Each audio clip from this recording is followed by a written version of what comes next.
Sergeant Kett took a moment to scan the station.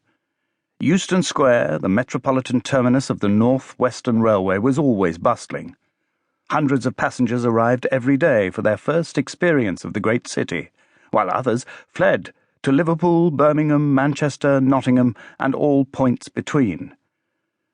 Kett knew it was unlikely that Inspector Little's killer had remained at the scene of the crime, but still, he held out some slight hope that he would spot the butcher. He stood at the top of the wide double staircase looking south towards the great Euston Arch.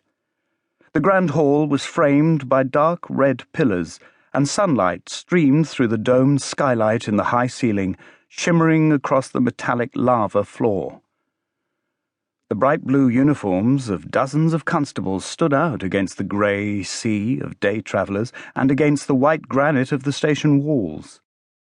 But the presence of so many police in the station, while initially novel, was eventually ignored in the urgent press by commuters to get to their proper destinations. Irish labourers tramped through the massive entrance, along with soldiers on leave and small, dirty children travelling to stay with distant relatives. Beyond the wide green awnings, above the gates outside, the lingering morning fog had begun to burn away, but Kett couldn't see far into the mist. He liked the swirling grey and the possibility of newness somewhere inside or behind it. He scanned the crowd while constables bustled back and forth behind him. Here was a doctor with his family, headed away on vacation, his elaborate beard losing its curls in the sudden heat of the crowded platform, his black bag clutched tight to his chest.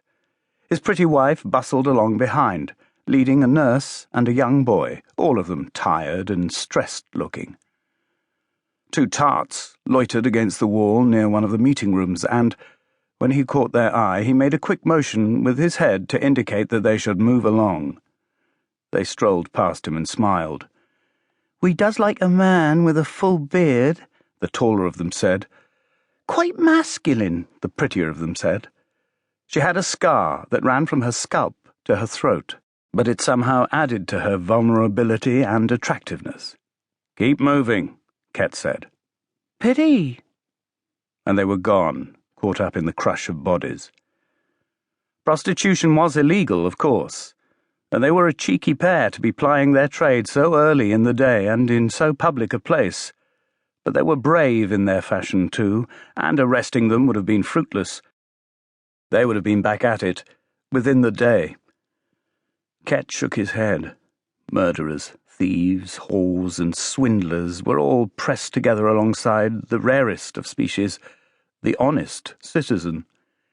He could spend the entire afternoon studying the crowds at Euston Square and never sort the decent from the damned. He turned and watched his men do their work. The hierarchy of the yard was unusual in that nobody outranked anyone else. The detective inspectors specialized in certain types of crime, the cases that required the most time to solve. The constables, he never called them bobbies, despite the popularity of that nickname among the general public, dealt with London's day-to-day offences and walked their beats, familiarizing themselves with whole neighbourhoods and their people, always with the goal of nipping problems in the bud before they escalated far enough to warrant the attention of the detectives. And the sergeants, Kett among them, facilitated both constable and inspector, working to ensure that everybody on the force communicated smoothly with everybody else, that everyone was at the top of his game. His constables made him proud. There were times when Kett felt he had to stride up and down among them, barking orders and keeping everyone on task, but today, with the gravity of the case before them, every one of the men in blue was bustling, working to do his part. Constable Hammersmith, in particular, seemed tireless, and Kett wondered how long it had been since the young man had slept. He was aware that Hammersmith had worked at least 2 shifts, and he made a mental note to send the lad home for a rest before he dropped. The new inspector, Day, appeared to be up to the job, but Kett knew little about the man. There was an innocence about him that bothered Kett. He had seen idealistic men come and go, the city leeching hope from them too quickly.